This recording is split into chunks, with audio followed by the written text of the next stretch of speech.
here yet? Yeah! Yeah? So, see some familiar faces from the Boca event 6 months ago, but see a lot of new faces that I've never met. So, before I get started, I just want to introduce myself and give you a little bit about my history and my past. My name is Daglio, and I was born and raised in El Salvador, but spent since age 14 here in the States. Did all my formal education in the States and never looked back. I stayed in the States. I've been in IT for just about all my productive mature life, and over 30 years now. And I started out as an independent consultant working with infrastructure projects and networking. And really my career took off when I was invited to join Microsoft back in 1995. And just piggybacking on what Michael was talking about, being at the right place at the right time, that was one of the most exciting times of my life. We started off as a SWAT team out of the Fort Lauderdale office, and our focus was to expand the Latin America consulting divisions and consult with Fortune 500 companies around the world, helping them build their network infrastructures and their Microsoft solutions. So I spent about 10 years with Microsoft, and it was an amazing time for me. It was a great learning experience.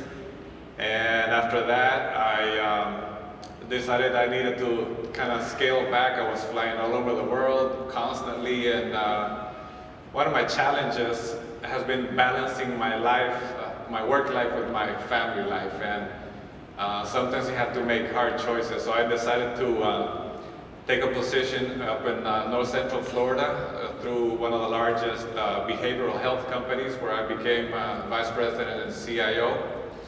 And I was there for about 4 years, and then decided that I needed to take a little sabbatical and just focus on my family and the raising of my kids. So we packed all our bags, moved to the mountains of Colorado, which I truly love, and it's an amazing place. And one day I heard about DubLi looking for some quality people to expand the business. And when I was presented with the opportunity, I said, you know what? I cannot pass this opportunity. So, long story short, I packed my car with as much clothing as I could get, drove 30 hours, and here I am in Boca Raton working for DubLi now. And I tell you what, it's been an amazing ride. Oh my gosh. When I started with DubLi back 6 months ago, I remember Michael telling me, well, you just better be ready, because the growth that we're gonna see over the next few months is gonna be phenomenal. So I said, well, yeah, I've heard that before, but usually you have a little time to settle into your job and learn, what the technology is, surrounding you or whatever. But I had no idea what I was getting into. I worked for governments, Fortune 500 companies. I mean, I've worked for some of the best companies in the world, but I have never been exposed to the growth and to the dynamic enthusiasm of a company like DubLi. So I'm extremely excited to be here. I'm honored to be a part of the DubLi team, and you're just going to be blown away with the information that you're going to receive over the next couple of days. It's going to be amazing. So anyway, I want to talk a little bit about what we're going to cover today. We're going to talk about our accomplishments from an IT perspective, some of the challenges that we've faced over the last few months, and some of the vision that we have moving forward, and how we're going to support the growth and just the overall platform that we're trying to develop for the future. So first and foremost, nothing that we are sharing with you today could ever be possible without your support and your trust in DubLi. So please give yourselves a big round of applause for making that huge success. So we continue to learn a lot about our systems, and believe me, we build the servers, we build the environment, we develop the code, but you are the experts. You are the ones using the systems day in and day out, and your feedback has just provided so much information and understanding on how you are using our systems. And we thank you tremendously for your phone calls, your support tickets, your emails, and letting us know when things are broken, and then try to fix them quickly. And it's just been phenomenal working with such a dynamic group of people. And I would like to, Richard, please stand up. Richard Robson.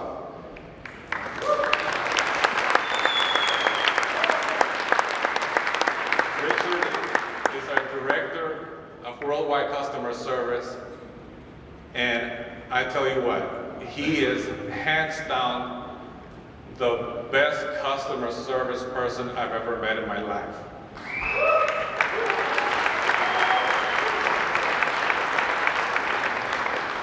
He is passionate about his job. He has built an incredible team around himself, and he is your advocate.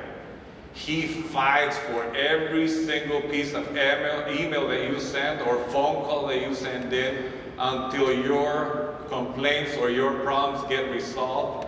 And that is just awesome and amazing. Thank you, Richard.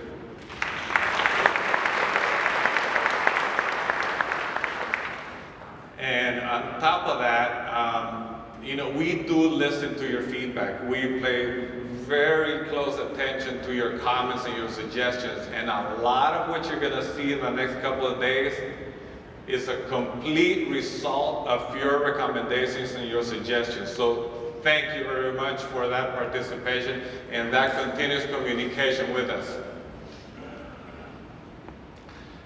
So I want to just touch base on a couple of metrics that Michael brought to light. Just 6 months ago, we were doing around 3,000 Express gift cards per day, and we had a limit number of gift cards to 7 at that point in time, and it was fixed. So today, and this slide is already old, since I started building my presentation, I had to change this slide every day because we keep breaking record after record after record. So like Michael said, we're up to 190,000 auctions a day, and now we have an unlimited number of Express gift card auctions that we can dynamically allocate depending on volume, etc. And there's just too many features to name on the type of progress that we have built over the past 6 months, and what's coming from DubLi 2.0 is just gonna be amazing. So let's see what else. All right, moving forward, that one of my tasks in DubLi was, Rick, you need to make sure that we're moving forward towards our goal to become a NASDAQ listed company. So a few years back, I don't know if you're familiar with some of the scandals that happened in Wall Street. One of them was Enron and such. There was legislation put in place to protect investors from accounting inaccuracies and fraudulent processes that now are mandatory to be listed in NASDAQ, and these are called SOX compliances. So we've done a lot of work within DubLi to become SOX compliant. So when the time comes for us to go into a NASDAQ listing, we'll be ready for that, and our systems will be signed off by the auditors, and then we'll be able to move forward. So that's just stuff that happens behind the scenes, but now we've had to grow from being a small company into a Fortune 500 type company that we have to have policies and procedures in place that impact, disaster recovery, how we develop the code, and how our systems are secured moving forward. So there's been a lot of progress with that, and we're almost at the mark. So I'm very excited about that regard. So let me talk a little bit about our challenges. And one of them has been the just pure growth of data. When we started off at 3,000 auctions a day and a little shopping volume and maybe some a little unique auctions, our data stores were adequate, our volume was adequate, etc. But now, because of the explosion in growth, our volume has just gotten completely out of hand. So like Michael said, I've been building servers week in and week out. I don't remember the last time I slept through my entire night without my phone buzzing like every other 5 minutes. But it's been exciting, and we've done a lot of work in that regard. So one of the disadvantages of our current platform is that in order to gain scalability, we have to build physical servers, and that takes time. And if you are, you know the systems, the scheduled maintenances that we've had over the past months, it disrupts your ability to conduct business. It disrupts our revenue. So these are things that we're going to address moving forward with the DubLi 2.0 platform. Another challenge that we've had is the architecture and the database design from our existing platform was never intended to do the volume that we're doing now. When the designers of the platform got together years ago, they never dreamt that you guys were going to be generating 190,000 auctions in a day. So now we have to go back and really think through, how we handle data, how we handle our processes, how to optimize all that. And we got sessions coming on later on that are going to address those specific issues. But nevertheless, these are challenges that we have at the moment. Other types of challenges are, for example, system response times. And some of them are code related, some of them are network related. And the code related issues are, again, because of the original design was never intended to do what it's doing now. We never realized that there were going to be, thousands of people bidding in the same auction. So, delays in your bid times, delays in how you communicate a winner to your community, or delays on how you purchase an auction, all impact how the system behaves and how you as users perceive the system as performing. So these have been challenges that we've been facing over the past months, and I tell you, our development team is awesome. They are such high quality individuals. I'm so proud of them. And being able to fix code as the systems are moving forward at such a speed is nothing short of a miracle. It's been an incredible challenge to keep the systems up and to have them perform to the level that they have been performing. And I'm just extremely proud of our whole development team and what they've been able to accomplish. But still, it's not good. We need to move forward. We need to scale to the next level. So that, is also, being addressed in the DubLi 2.0 scenario. And then the network-related latencies, right? So one of our biggest communities of users is, I believe I heard Germany scream the loudest here, or? Yeah! Okay. So what happens is currently all of our servers are sitting in a data center in Austin, Texas, right? So there's latency on the network coming from Europe to the States and what have you. So these issues, we're also addressing moving forward. So I want to share a little bit about how we're going to address some of those issues and share a little bit about the vision from an IT perspective. So initially what we want to do is we want to start forming partnerships with global leaders in specific technologies that will enable us to go to the next level, to compete in the enterprise arena with whoever our competition is out there. So specifically, we're going to move our platform from a dedicated server per service model to a virtual service model. And what that means is, for those of you who don't understand what virtualization is, everybody knows what a PC is, right? A little box with a CPU, some memory, a keyboard, etc.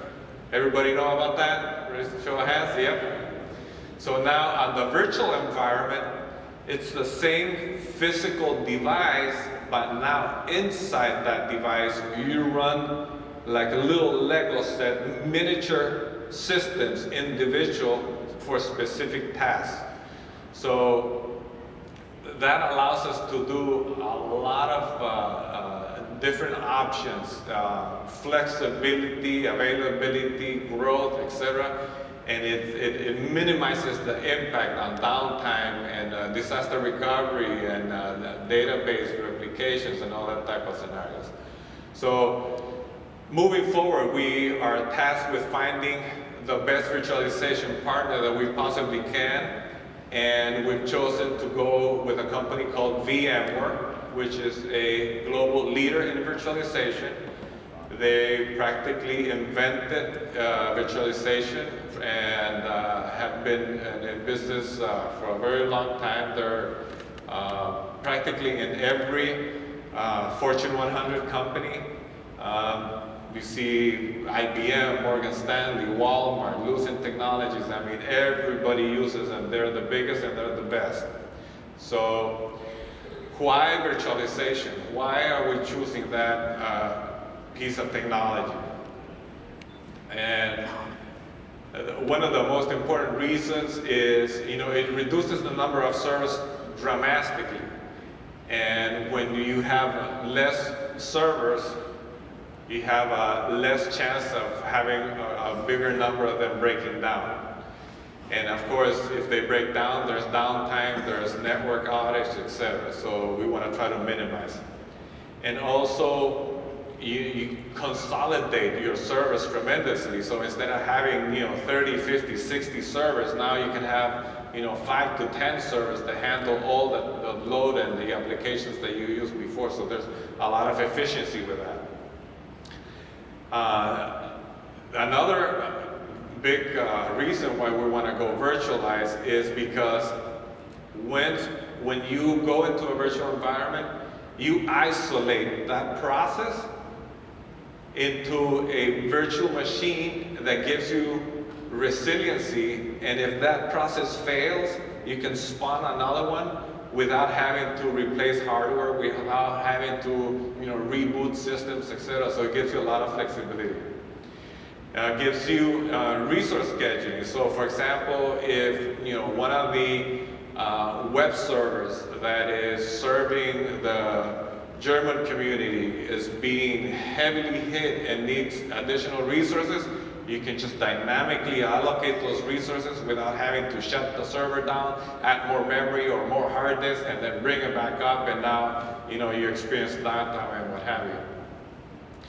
So this feature of on-the-fly allocation is extremely important. It gives us a lot of flexibility. Also, it's going to make my life a lot easier.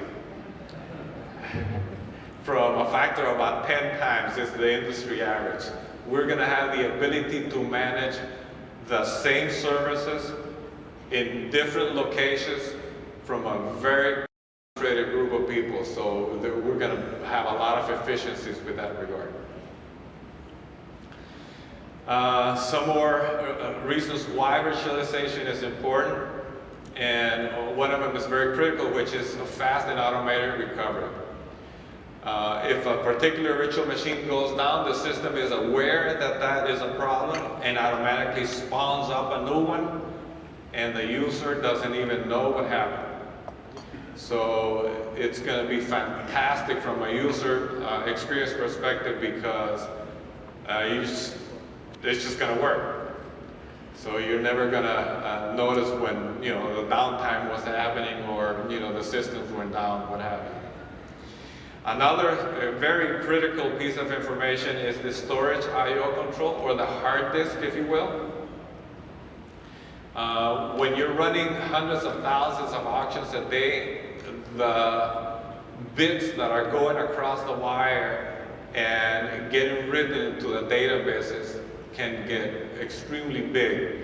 So in order to accommodate for that increase in data growth and exposure, right now, with physical boxes, it's very little we can do other than build a bigger and more powerful box. But that again requires downtime, requires a maintenance window. You got to rebuild the server from scratch, so it's a very tedious and long process. So with this storage I/O control in the virtualized environment, you can just allocate more bandwidth and regulate how fast you want that response time to be dynamically. So it's an amazing piece of technology. So here's a sample picture of about 90% of our servers. We have some specialized servers doing a specific function. They do it really well, but as you can see on that picture, the utilization for that particular server is extremely small. So, and that's on purpose. That's how we can build a little bit of growth, but that server is very underutilized. So it's costing us money, it's costing us time supporting it, maintaining it, etc., and it's very underutilized. So here's what a server is going to look like under a virtual environment. It'll be one physical server with a whole bunch of virtual servers that are going to be very busy and optimized for that particular function. So we're going to be maximizing our utilization of those hardware resources, minimizing the cost, because every server is additional cost and etc. And it's just going to increase our overall productivity and utilization. So some of the key virtualization features is high availability. VMware has the ability to, let's say I want to do maintenance on one particular physical machine. I can move all my virtual machines to another available server real time. You guys will never even know what happened. I can then shut down this server, do the maintenance that I need to do, and then the server will load balance all the virtual machines back into a production environment. So that's huge. Thin provisioning. That means that, for example, right now we're rebuilding our database servers because of our data explosion growth, right? So I have to overbuild my data servers because I don't know what's going to happen next week. Are we going to be at 200,000 auctions a day? 500,000 auctions a day? So I have to add extra capacity on my servers, which cost a lot of money if I don't utilize it correctly, right? So thin provisioning allows me to just allocate as much or as little hard drive as my data is required. So this is extremely efficient. With VMware now, we're looking at data recovery processes that are enterprise class. They all happen in the background. I don't have to worry about it. I can replicate all this data to other data centers in case of disaster. So all those features are extremely important. Hot add, this is huge. It's the ability for me to dynamically add resources to an operating virtual machine as needed. So if I need more memory, I just click a button, add more memory. If I need more CPU, click a button, add more CPU. More hard drive, the same, without interrupting the service that that particular virtual machine is performing. It's amazing.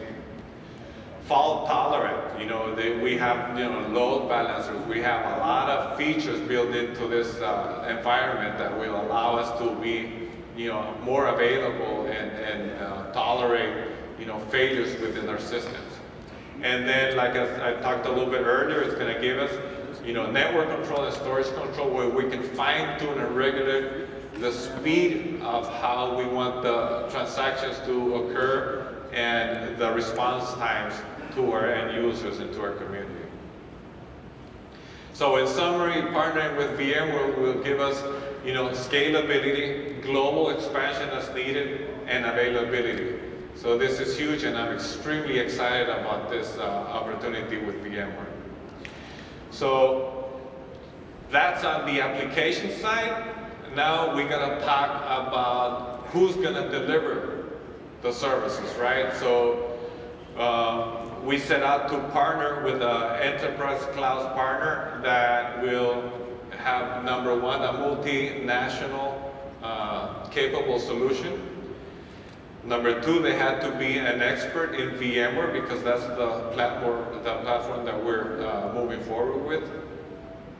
And also, they had to be experts in enterprise class storage and disaster recovery strategies, because moving forward, we need to make sure that our data is secure, that our data is protected, and that in case of disasters, that we can always get it back.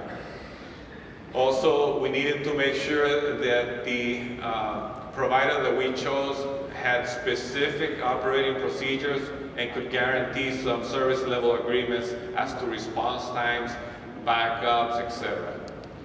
And we found a company out of Boca Raton called Champion Solutions Group. They've been in business for over 30 years. They are experts in VMware and implementations, and they manage a lot of clients in their cloud and virtual environments with global customers. It's not a huge company. They got about 135 employees. They got about 600 clients around the world, but they're very profitable and they're very good at what they do. So these are some of the customers that they currently have. Some of them you might recognize: CNN, HBO, American Steel Bank, etc. They've won a lot of awards, and some of these awards are very prestigious. Like, for example, the IBM Beacon Award is a very prestigious award that is very hard to get. They are, Partner Network of the Year for VMware. They're Microsoft partners, so they cover a lot of technologies, and they're very good at what they do. They also have very strategic partnerships that we'll be able to leverage, and we'll just transfer that success and that relationship over to us. And specifically, we're looking at NetApp, which is a enterprise class storage that is extremely expensive, but is extremely efficient and fast. So if we were to purchase a solution like that straight out, it would be very hard to justify that investment at this current moment in time. So partnering with Champion is going to give us access to all those back-end systems without the need to buy them outright, so there's a great relationship. Champion also has a global footprint. They have a lot of data centers and relationships in the United States and also Europe. And if you don't see a particular country in this list, don't worry about it. They are constantly developing new relationships where we can go in and establish services. So what this is going to allow us to do is, from a central console back in Boca Raton, we're going to have the ability to manage services in any part of the world. So let's say, the UK business just explodes and we need to localize some servers to take care of that business. We'll be able to bring up a virtual server up in the UK, establish the services, configure them, and be in business in a matter of days instead of weeks or months. They also have a big breadth of experience in a lot of technologies. And this is huge because we are a very nimble group, a very small group of IT and developers in our organization, and we need to leverage the expertise of other people because we can't be an expert at every single technology that's out there. Our current platforms are complex. We use diverse technologies to put them together, and to be an expert on every little component is very difficult. So we're extremely excited that Champion can bring this level of expertise on such a broad number of technologies. So this is huge. So this is just a little graph of where we've been in this past year on the Express auctions, just to give you an idea. We started the year and the first through March for around 1,000, 2,000 Express auctions per day. June was about 3,000. We jumped to about 15,000. September we did about 125,000, 130,000, and yesterday, like Michael said, we're up to 190,000, and by December we're expecting to be around 500,000 auctions a day.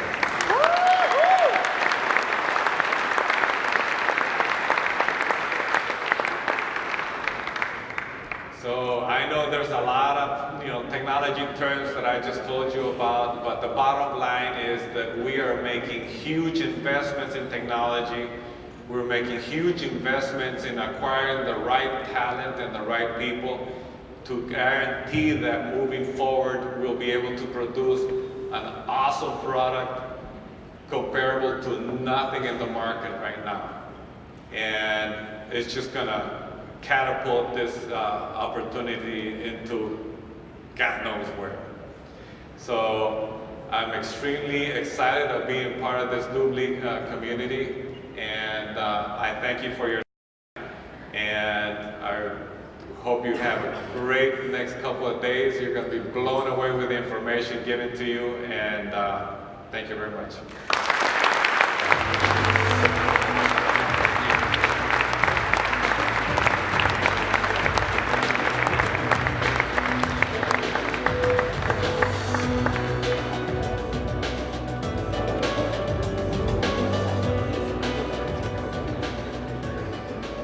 Please give Rick and his team one more hand, because you don't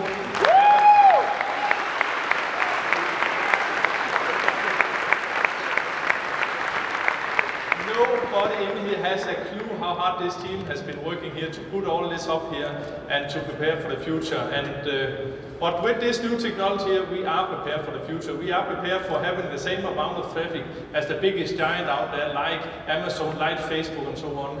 And also to put up local server all over the world to support this growth here. So, oops.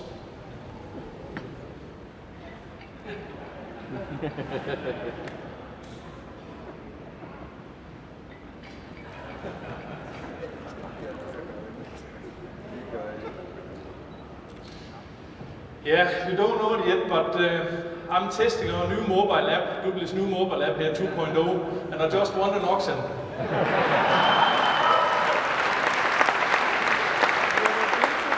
You will hear a lot more about that later today here. I'm very excited.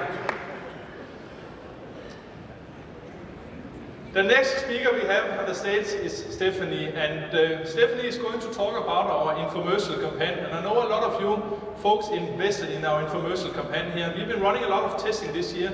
As I said, this is the first year that DubLi is really going out and do marketing themselves, and we choose the US market as a test market here. And the whole idea is that we are testing this year in the US, and then we are going to expand to the whole world. And one of the things we did is we created our own TV show called The Deal, and that's a half-an-hour talk show, like the Oprah talk show. We really explain in details about DubLi and all the advantages given to the customer.